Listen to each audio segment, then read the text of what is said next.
সুপ্রিয় দর্শক, আসসালামু আলাইকুম। আমি এই মুহূর্তে দাঁড়িয়ে আছি পুখুরিয়া তাজ ব্রিক ফিল্ডে।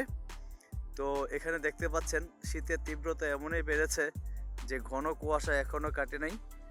প্রায় এখন 1টা বেজে গেছে, তারপরে শীতের তীব্রতা কমে নেই। আসলে এই শীতের তীব্রতায় সবচেয়ে বেশি যাদের সমস্যা হয় খেটে খাওয়া মানুষের, কৃষক যারা আছে, রিক্সা চালক, শ্রমজীবী যারা আছে, তারা দেরিতে মাঠে যায়, দেরিতে কাজে যায়, সেই ক্ষেত্রে তারা দের কাজ করতে অনেক সমস্যা হচ্ছে। তো আমাদের সূর্যের দেখা নাই বললেই চলে। আজ বেশ কয়েকদিন যাবৎ এখানে উপস্থিত আছেন এই তাজ ব্রিকফিল্ডের ম্যানেজার সাহেব। উনি এই ব্যাপারে, তার কাজের ব্যাপারে কোনো হ্যাম্পার হচ্ছে কিনা শীতের জন্য, তাই ওনার কিছু সাক্ষাৎকার, ওনার কিছু মন্তব্য আমরা তুলে ধরছি। বিসমিল্লাহির রহমানির রহিম। আসলে শীতের তীব্র কনকনে ঠান্ডায় আমাদের শ্রমিকদের কাজ করতে কষ্ট হচ্ছে। আমার মনে হয় দেশনেত্রী বেগম খালেদা জিয়ার মৃত্যুতে প্রকৃতি যেন কেঁদে যাচ্ছে। যাই হোক, ওনার বিদ্রোহ আত্মার মাগফিরাত কামনা করছি। মহান আল্লাহ রাব্বুল আলামিন দেশনেত্রী বেগম খালেদা জিয়াকে অপারে শান্তি স্বস্তি আনার দেশের সর্বোচ্চ মাকামনা। আর আমার শ্রমিকদের নিয়ে তো আসলে কষ্ট, গরিবদের তো কষ্ট এমনিতে আছে। তারপরে প্রকৃতির নিয়ম অনুসারে, প্রকৃতি যেহেতু আল্লাহ পাক দিয়েছে, সেই শীতের মাঝে তারা তাদের জীবন নির্ভর করার জন্য তারা এখন কোনো শীতকে অপেক্ষা করে কাজ করতেছে। ধন্যবাদ ম্যানেজার শাহিন সাহেবকে। আসলে উনি যা বলেছে আসলেই সত্য যে শ্রমিক শ্রেণীর লোকরা অবশ্যই অনেক কষ্টে আছে। তারা কষ্ট করে কাজ করছে, কারণ কাজ না করলে তারা খাবে কি? তো সেই ক্ষেত্রে তারা কষ্ট করে কাজে যাচ্ছে, কাজ করছে। তবে আমার আমার আমার যে ধারণা, সেই ক্ষেত্রে আমরা চাই যে সরকারি এবং বেসরকারি উদ্যোগে সে যারা পথে বসবাস করছে, যেরকম like rail station, bus station, ছিন্নমূল মানুষ যারা আছে, তাদেরকে যদি এই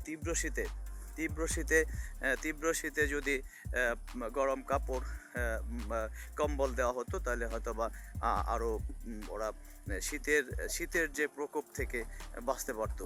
এখানে দেখতে পাচ্ছেন যে ইটের শ্রমিকরা কাজ করছে, সেই ক্ষেত্রে তারা কিভাবে কাজ করছে, তারা কি অনেক কষ্ট হচ্ছে কিনা, সেই ক্ষেত্রে আমি একটু এখানে একজন আছেন যে ভাই, ওনার সাথে একটু কথা বলতে চাই যে কথা বলতে চাই যে এইখানে একটু জানাতে যাচ্ছি যে আপনার শীতে আপনাদের কি কাজ করতে কষ্ট হচ্ছে?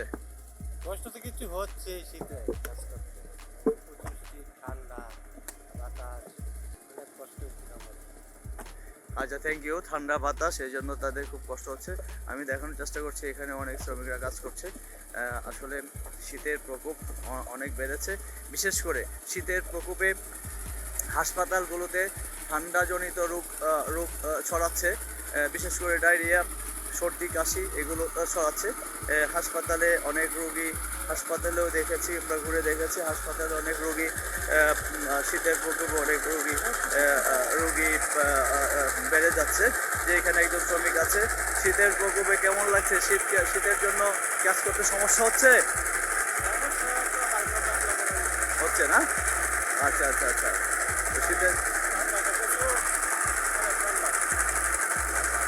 শীতের ব্যাপারে আপনাদের কোনো পাচ্ছেন, মানে শীতের যে প্রকোপ, সেই ক্ষেত্রে আপনারা কোনো থেকে কোনো সহযোগিতা পাচ্ছেন? কোনো সহযোগিতা পাচ্ছেন না। তো আমি প্রশাসনের দৃষ্টি আকর্ষণ করছি, এখানে যারা খেটে খাওয়া মানুষ আছে, শ্রমিক আছে, তাদেরকে যদি শীতের বস্ত্র, যেরকম লাইক কম্বল, গরম কাপড় দেওয়া হয়, তাহলে তারা শীতের প্রকোপ থেকে বাঁচতে পারে। পুকুরিয়া থেকে হাবিব সুহেল, দৈনিক সংবাদ।